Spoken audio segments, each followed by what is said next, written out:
Ladies and gentlemen, may I have your attention, please? Covering both sides of the big issues with the analysis you trust on News Radio 1040 WHO.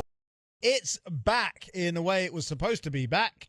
The Victoria's Secret fashion show is having decided to move away from being sexy for a while. I don't know. It's so silly, isn't it? You're Victoria's Secret. You're supposed to be sexy. But they moved away from that for a couple of years, and now they're back because that didn't work. And let's talk to somebody who is an expert on branding. His name is Scott Baradell. Scott, welcome back. How are you? Good. How are you?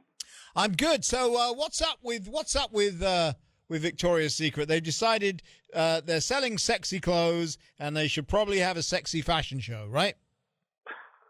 Basically, but they actually had canceled this show. It hadn't been going. They hadn't had one since 2019 because of a kind of a crisis they had. They went from 2015. They made $28 billion. That's what their valuation was, I should say, and that had collapsed to $1 billion by 2020. So 2019, when they had their last show, they were in the midst of all of this turmoil. People not shopping at malls anymore, their CEO mixed up with Jeffrey Epstein, scandals, Me Too movement. So it was a perfect storm of terrible things. And in the midst of that, they just canceled the show altogether because everyone was complaining about it for one reason or another. Right. And so now it's back, but it's not quite back, is it? Because they've got a couple of transgender models who are in it as well. That's not going to play well with because this thing is aimed at men. Let's be honest. It's aimed at men who they hope will go into their stores and buy sexy stuff for their women. So if you put a couple of biological men on the stage, that isn't going to play well with that audience. Well, I do think that they've definitely tried to transition their approach to be, let's say, for the female gaze rather than the male gaze. And you could say that's empowering, but at the same time, the truth is the Victoria's Secret brand was built, as you said, on the idea of buying sexy lingerie for someone, usually someone of the opposite sex, to look at. So, are they really accomplishing anything beyond kind of window dressing by some of the things they're doing? It remains to be seen.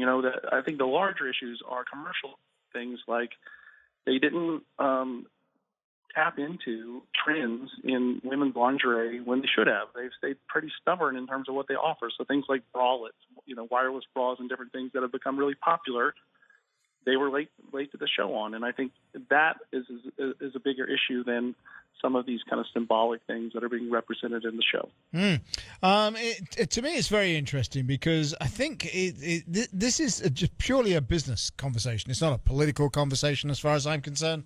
It's purely a business conversation. You need to know who your customers are, right? Classic example that we've all seen and witnessed. Bud Light forgot who their customers were, right? Right. Yeah. And they destroyed their brand.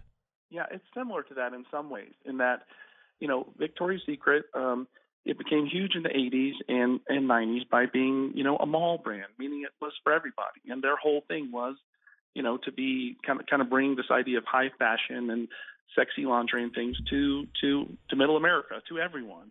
And now there's really no monoculture anymore. Everyone's got their own corners of the internet they're on, and they're going to point fingers at any brand that tries to please everyone and say, you didn't please me. And that's what's happened. And Victoria's Secret really hasn't known how to react to it. And they've kind of fumbled. They've tried a lot of different things.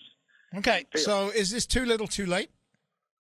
I don't think what they're doing here is going to do much beyond maybe recapture some, through nostalgia. Some of the older models were back. Maybe, we'll give them another look. But I think they're really going to have to rethink who they're for and try to be more realistic about, what kind of audience they can realistically get in the future. They're not going to please everybody like they were able to 30 years ago. It's just not going to happen.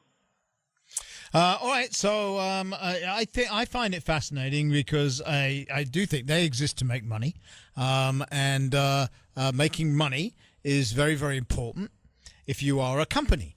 And then you have got to go to that customer base. If you forget who that customer base is, you're going to lose a fortune. Yeah, I mean, let me tell you, I could have given them branding advice 2 years ago. This is what I would have told them. Back when they collapsed from 28 billion to 1 billion back in 2018, 2019, that's when a certain podcast was founded called Call Her Daddy. And now Call Her Daddy, after Joe Rogan, is the number 2 podcast in America. And these are two, now one, but, conventionally very attractive women posting pictures of themselves in lingerie and everything else. But the difference was they owned it. They had an ownership over how they were presenting sexuality. What if Victoria's Secret in 2018, 2019 had aligned with those two? It could be a totally different story, because it's saying that there's a market among young women, because 80% of listeners to Call Her Daddy are women under 35, to talk about and to be sexy. Victoria's Secret obviously is just doing it in what's considered an outdated way. All right. Well, it remains to be seen if this approach works. I think it might be too little, too late. I think they have certainly, by going down the road of putting a couple of transgender models in there, I think they're going to upset that male base even further. And I don't think it's going to work. Scott, people want to find out more about you. Where do they go? IdeaGrove.com. That's my agency. All right. We appreciate you, sir. Thanks very much. Be well. Thank you. Take care. Take care.